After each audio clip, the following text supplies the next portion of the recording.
Buenas noches, hermanos. El Señor les bendiga. Gracias a Dios por que nos permite estar en esta noche y meditar acerca de su palabra. Hoy, este día, martes 14 de febrero de este 2023, le damos gracias a Dios porque es bueno y nos ha permitido nuevamente poder hablar y meditar acerca de su palabra. En esta ocasión quiero compartir con ustedes una meditación en cuanto a algunos enemigos que tenemos y en específicamente enemigos de la paz, de esa paz que todos necesitamos, que todos deseamos tener y que en muchos casos se busca o se trata de obtener a veces por la fuerza, y algunos que justifican el hacer agresión, el meter la fuerza para lograr una paz, oprimiendo a los demás. Pero esa no es la paz que Dios nos da. Esa no es la paz que nosotros deseamos o queremos, porque yo creo que el estar en contra de alguien, pues al final de cuentas, no justifica el pelear para obtener paz. Entonces, hay enemigos que nos roban la paz, que nos roban la tranquilidad en nuestra vida. Y quiero que meditemos acerca de algunos que yo he identificado y que en la Biblia se mencionan. Pero antes de iniciar, vamos a ponernos en las manos de Dios y vamos a orar. Padre bendito, te doy gracias porque eres bueno, Señor. Porque en ti está toda la plenitud, mi Dios. Y porque tu Hijo Jesucristo, nuestro Señor, vino a darnos la paz, Señor, que solamente proviene de ti. Esa paz que es plena, que es total, que da satisfacción completa a todas nuestras necesidades. Gracias, Señor, porque eres bueno. Te pido que bendigas a mis hermanos que nos escuchan en esta noche, que bendigas también a la gente que se está conectando por alguna razón. Sabemos que tú tienes un propósito y un plan para cada uno. Que este sea cumplido, Señor. Te lo pido en el nombre de Cristo Jesús. Amén. Bien, como les comentaba, identifiqué algunos enemigos que nos roban la paz.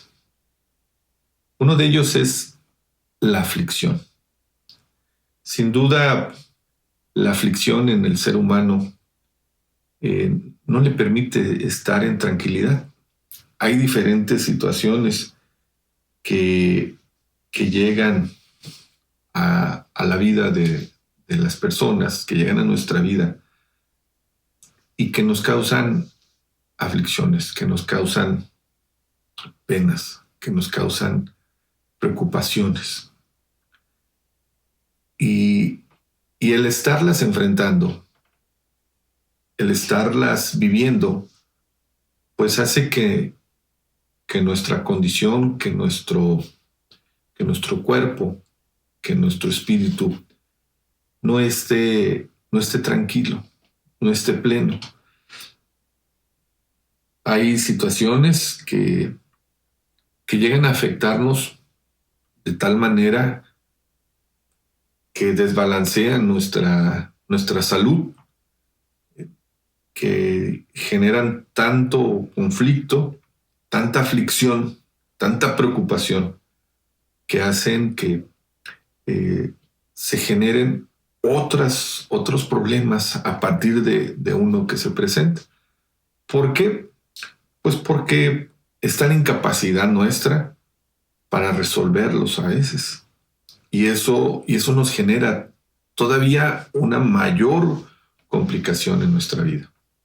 Si bien es cierto que a veces enfrentamos conflictos y podemos ver que podemos resolverlos, el estar atravesando ese conflicto, esa situación, nos lleva a un estrés, a una tensión.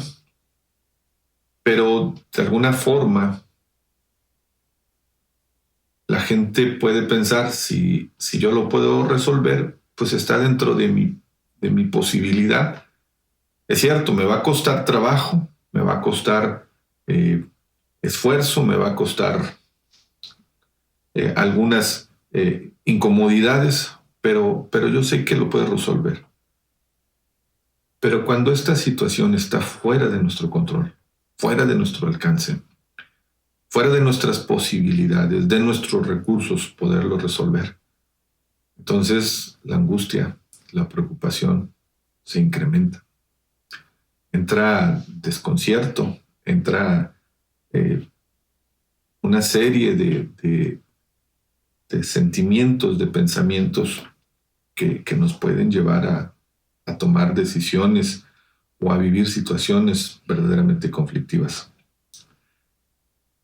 Y si no estamos, si no en el camino del Señor, si no conocemos, si no conoces lo que puede hacer Dios, pues entonces te sientes solo y te sientes atrapado en esa condición. Pero quiero compartir con ustedes lo que dice la palabra del Señor.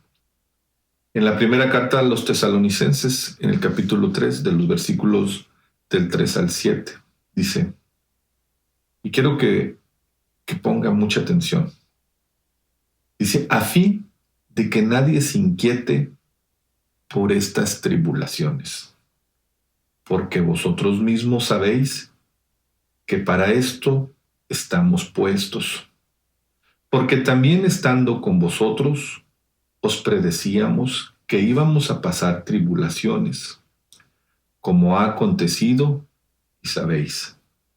Por lo cual, también yo, no pudiendo soportar más, envié para informarme de vuestra fe. No sea que os hubiese tentado el tentador y que nuestro trabajo resultase en vano. Pero cuando Timoteo volvió de vosotros a nosotros y nos dio buenas noticias de vuestra fe y amor, y que siempre nos recordáis con cariño, deseando vernos, como también nosotros a vosotros. Por ello, hermano, en medio de toda nuestra necesidad y aflicción, fuimos consolados de vosotros por medio de vuestra fe. Vemos que aquí Pablo está escribiendo de que no debe de haber inquietud de que estemos en tribulación o de que vivamos en tribulación, pues sabemos que en este mundo estamos expuestos a ello. Pero lo que nos dice también es que esa preocupación o esa situación de conflicto que tenía enfrente no era solamente el pensamiento de lo que él estaba padeciendo, sino se preocupaba de los hermanos que estaban enterados de eso. Pero llegó a él un confortamiento, un consuelo al saber que estos no vivían en angustia, sino al contrario, sino que la fe que había en ellos estaba siendo mayor que la tribulación. La confianza, la fe en Dios, en lo que Él podía hacer, era más que el problema que enfrentaban. Entonces, que las aflicciones no te roben la paz. Como creyente, conocemos lo que Dios nos ha prometido y de lo que Dios es capaz. Si tú no conoces al Señor, yo te invito a que le busques y que te des cuenta que no estás solo, que no es necesario que tú atravieses por situaciones de conflicto, de dificultad, sin el apoyo y sin el amor de Dios. Otra cuestión que también es enemigo de la paz es la culpa. La culpa que agobia, que carga a quien llevó a cabo o hizo algo malo. Esa culpa que es una carga que se trae sobre el cuerpo y que no sé en qué parte se concentre ese peso, pero sin duda agobia y cansa a quien la tiene. Porque aún a pesar de que hay algún enfrentamiento, hay una discusión y alguien resulta vencedor, el haber lastimado, el haber ofendido, el haberse peleado, el haber fallado, genera una sensación de no satisfacción. Y esta culpa, viéndolo desde el punto de vista de lo que nos dice la palabra, pues es producto del pecado. Aquel que no cumple o que no sigue lo que Dios ha establecido, pues hace pecado. Está fallando en lo que Dios quiere, lo que Dios ha pedido que hagamos. Y llevar esa culpa y estarla cargando, pues a lo mejor tal vez al principio pueda ser acallada o pueda ser soportada por el carácter o por la dureza que alguien pueda decir que tiene, o la firmeza del carácter. Pero el paso del tiempo va menguando, va disminuyendo las fuerzas. Y lo mejor allí es confesarla a Dios, es confesarse con Dios, es pedirle a Dios perdón. Porque a diferencia de nosotros, los humanos, Dios no nos reprocha, Dios no nos recrimina si nosotros vamos a Él y confesamos nuestras faltas y le pedimos perdón. En Él hallamos misericordia, en Él hallamos perdón. Mira lo que dice Miqueas, capítulo 7, versículos del 18 al 19. Que Dios como tú, que perdona la maldad y olvida el pecado del remanente de su heredad. No retuvo para siempre su enojo, porque se deleita en misericordia. Él volverá a tener misericordia de nosotros, sepultará nuestras iniquidades y echará en lo profundo del mar todos nuestros pecados. Ese es el amor de Dios. Esa es la misericordia de Dios. Esa es la diferencia entre Dios y el hombre.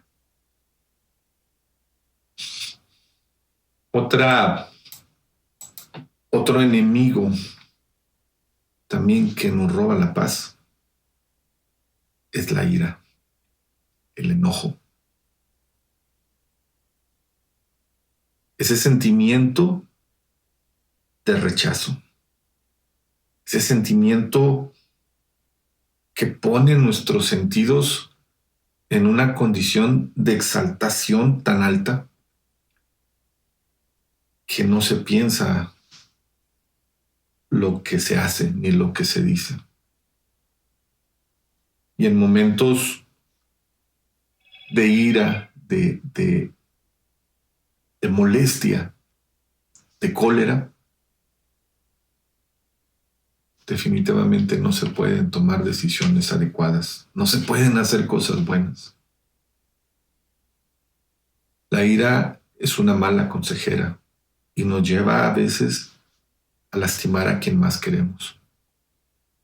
Porque estando llenos de ella, nuestras palabras salen como púas, como dagas que lastiman y hieren a quien se las decimos.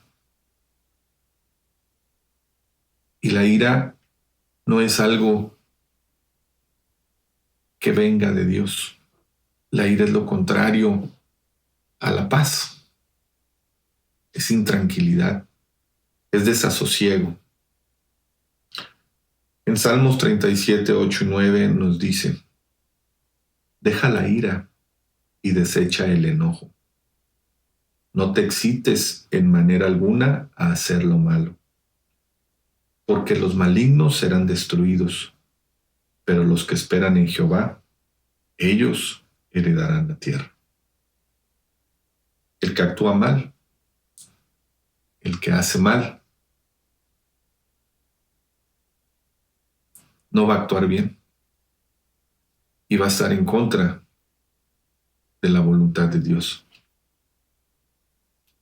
Y esos, los que están en contra de la voluntad de Dios, los que hacen maldad, dice la palabra, que serán destruidos. Por último, tengo la amargura. Seguramente hay muchos más, pero quise compartir con ustedes estos 4.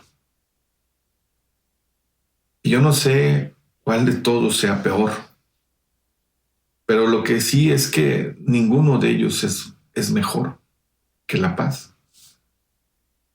Y tener cualquiera de estos no sé que sea menos peor, pero al final de cuentas todos ellos nos roban la paz que solamente Dios nos puede dar.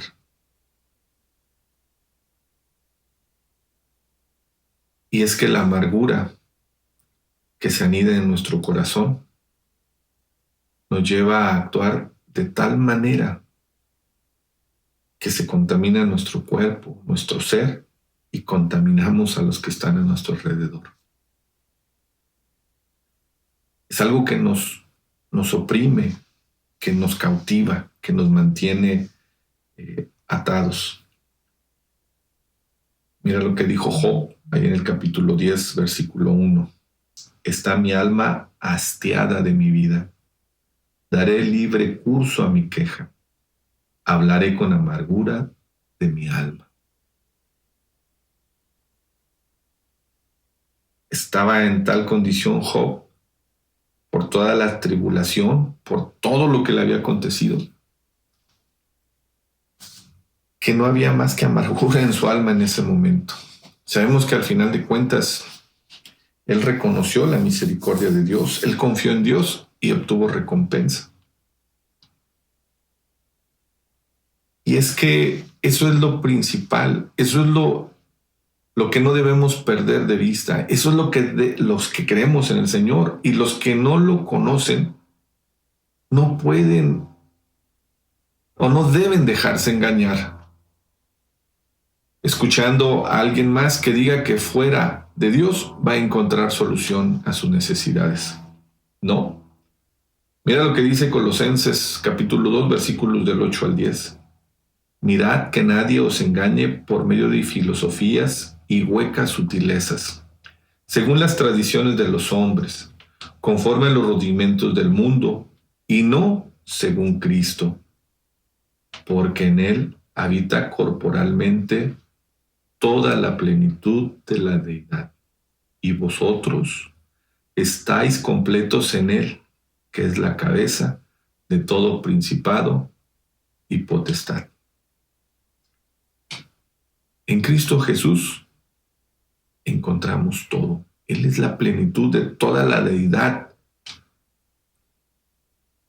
Dice su palabra, dice el Señor, que el que come su cuerpo, el que bebe de él, no tendrá hambre ni sed jamás. Será saciado. habrá plenitud. Confiar en Dios es seguro. Dice Filipenses 4:19. Dios pues suplirá todo lo que os falta conforme a sus riquezas en gloria en Cristo Jesús. No hay nada que no pueda hacer Dios. No hay nada que no nos pueda dar. No hay camino tan difícil, no hay necesidad tan grande que no pueda ser suplida por Dios, ni senda oscura en la cual Él no nos acompaña. No hay nada que podamos hacer y que le confesemos y nos arrepintamos y le pidamos perdón, que no nos pueda perdonar. No hay nada que nos pueda separar del amor de Dios. En Romanos 8:37-39 dice: antes en todas estas cosas somos más que vencedores por medio de aquel que nos amó. Por lo cual estoy seguro de que ni la muerte, ni la vida, ni ángeles, ni principados, ni potestades, ni lo presente, ni lo porvenir, ni lo alto, ni lo profundo, ni ninguna otra cosa creada nos podrá separar del amor de Dios, que es en Cristo Jesús, Señor nuestro. Hermanos, estemos agradecidos con Dios por ese amor inquebrantable, inmerecido que nos tiene, por esa salvación que nos ha dado, por ese cuidado que tenemos de Él.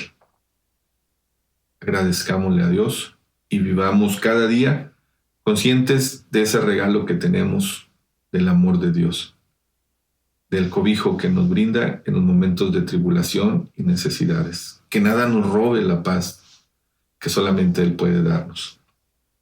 Y si no lo tienes tú, si aún no tienes tú a Cristo en tu corazón, yo te invito a que tú le busques, a que tú le encuentres, que tú te pongas en sus manos, que tú confieses tus faltas y el Señor obrará en tu vida. Que el Señor les bendiga.